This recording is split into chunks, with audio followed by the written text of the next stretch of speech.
স্ত্রীকে সময় দিতে হবে, কেননা সে তার ফ্যামিলিকে ছেড়ে আপনার কাছে এসেছে। যাই হোক, সারাদিন কি করলাম, আপনাদের ভাইয়া কি রান্না করলো, কোথায় ঘুরতে গেলাম, এই সব কিছু শেয়ার করব আজকের ব্লগে। হ্যালো এভরিওয়ান, আসসালামু আলাইকুম। কেমন আছেন সবাই? আশা করি আপনারা সবাই অনেক বেশি ভালো আছেন। তো এই তো আপনাদের ভাইয়া বাজার থেকে নাস্তা নিয়ে এসেছেন। অবশ্যই আমি নাস্তা করে নিয়েছি। অনেক দিন পর ব্লগ ভিডিও নিয়ে আসলাম। সকাল থেকেই ব্লগটি শুরু করেছি।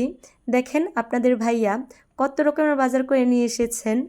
তো এই তো আমি বাজারগুলোকে গুছিয়ে নিচ্ছিলাম। প্রথমে মাছগুলোকে আমি গুছিয়ে নিয়েছি।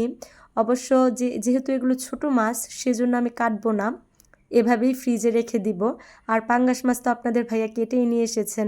মাছগুলোকে ধুয়ে নিয়েছি, এখন শুধু পলিথিনে নিয়ে মোচা করে ফ্রিজে রেখে দিব। স্ত্রীকে সময় দিতে হবে শুরুতেই কেন বললাম জানেন?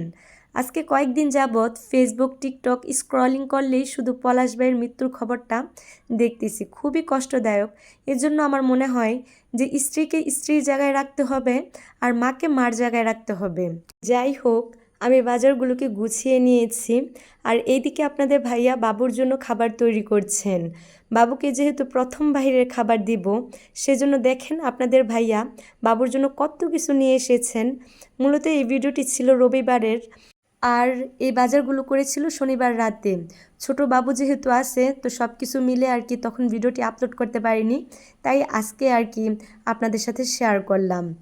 এই তো দেখেন বাবুর জন্য কি সুন্দর একটা বাটির সেট নিয়ে এসেছেন। বাটি, তারপর হচ্ছে ঢাকনা, চামিচ, গ্লাস, সব কিছু আছে একের মধ্যে সব কিছু। আমার তো খুব ভালো লেগেছে। আপনাদের কাছে কেমন লেগেছে অবশ্যই জানাবেন। যেহেতু মাহিদের 6 মাস হয়ে গেছে, তাকে তো বাহিরের খাবার খাওয়াতেই হবে, সেজন্য আপনাদের ভাইয়া আগের দিন রাতে কত কিছু নিয়ে এসেছেন। যাই হোক, দুপুরের দিকে আপনাদের ভাইয়া মাহিদের খাবার তৈরি করার পর মাছগুলোকে ভেজে নিচ্ছেন, পেঁপে দিয়ে তরকারি রান্না করবে বলে। আর এই তো এখন পেঁয়াজ কেটে নিচ্ছেন। দুপুরের আয়োজনে ছিল পাঙ্গাস মাছ দিয়ে পেঁপের ঝোলঝোল তরকারি আর লতি কাঁঠালের বিচি দিয়ে শুটকির তরকারি। আগের একটা ভিডিওতে হয়তো বলেছিলাম যে আমার হাজব্যান্ড অনেক শুটকি পছন্দ করে, যেহেতু ময়মনসিংহের মানুষ। আমার ঘরে আর কিছু থাকুক বা না থাকুক, শুটকি থাকবে। তো এই তো আপনাদের ভাইয়া শুটকি আর কাঁঠালের বিচি দিয়ে লতি রান্না করতেছেন।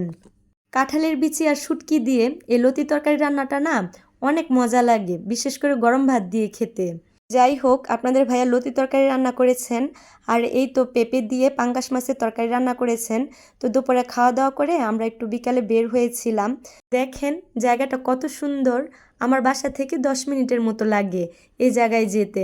দুই সাইডে কি সুন্দর গাছ, মাঝে রাস্তা, কত সুন্দর। সাইডে হচ্ছে কলোনি, আর তার অপোজিটে হচ্ছে সার কারখানা। ওই কয়েকদিন এত গরম পড়েছিল, তাই বাবুকে পাতলা জামা পরিয়েছি। আজকে এই পর্যন্তই। ভিডিওটি ভালো লাগলে লাইক কমেন্ট শেয়ার করে দিবেন।